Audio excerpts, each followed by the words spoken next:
Hello guys, good morning, what's up and welcome back to my YouTube channel. So ito na po guys ang update natin sa ating RTL. Ayan, so ganito na po siya kalaki yung nabili natin nung una guys, nung makikita natin sa previous videos, previous vlog natin sa ating channel. So piso pa to guys, mga chicks pa to, yung mga ano. So makikita mo man yan, backread mo lang yung mga videos ko. Chicks pa lang to, maliliit pa lang to sila guys. Then ang update ngayon, so ganito na po sila kalaki guys. Then almost sobra na sila 3 months, mag 5 months na yata sila.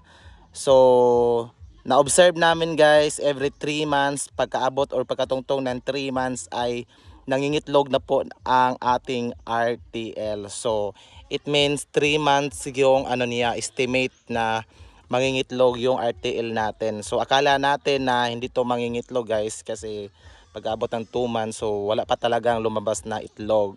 So for now is harvest time muna tayo ngayon guys. Ito na yung tamang panahon na mag-harvest tayo sa ating RTL. So pito to guys tong nabili ko. Then namatay yung tatlo. So yung naiwan guys is 4 dahil sa ulan, bagyo. Ayan, nagkakasakit yung RTL natin. So yung natira is 3. Ayan, so maganda pala yung ano guys, RTL, kasi babalik din yung itlog. Pag mangingitlog to, so babalik din sa iyo. Unlike sa before sa ano namin sa cover, so wala talagang itlog guys. Luging-lugi kami doon sa cover. Walang itlog, wala kaming production na bumabalik sa amin. Kaya ngayon is for RTL muna tayo. Then ganoon talaga guys, try and error. So makikita mo talaga yung result pag sinubukan mo, 'di ba?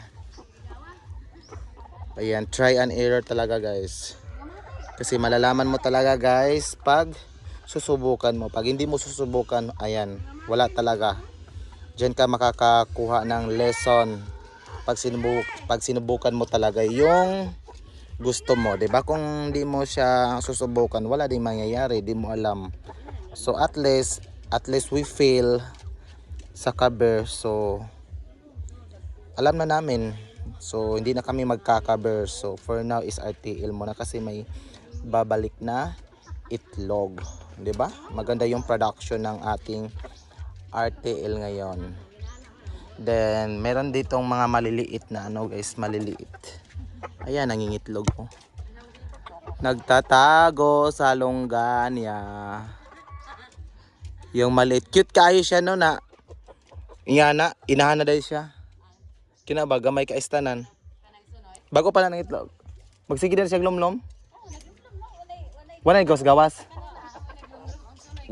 Wanay gawas-gawas. Pila man nakabuk yung itlog? Gagmay? Gagmay na kayo,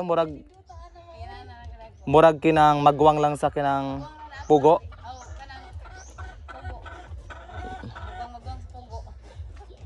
Mas eh. Dadami din kayo.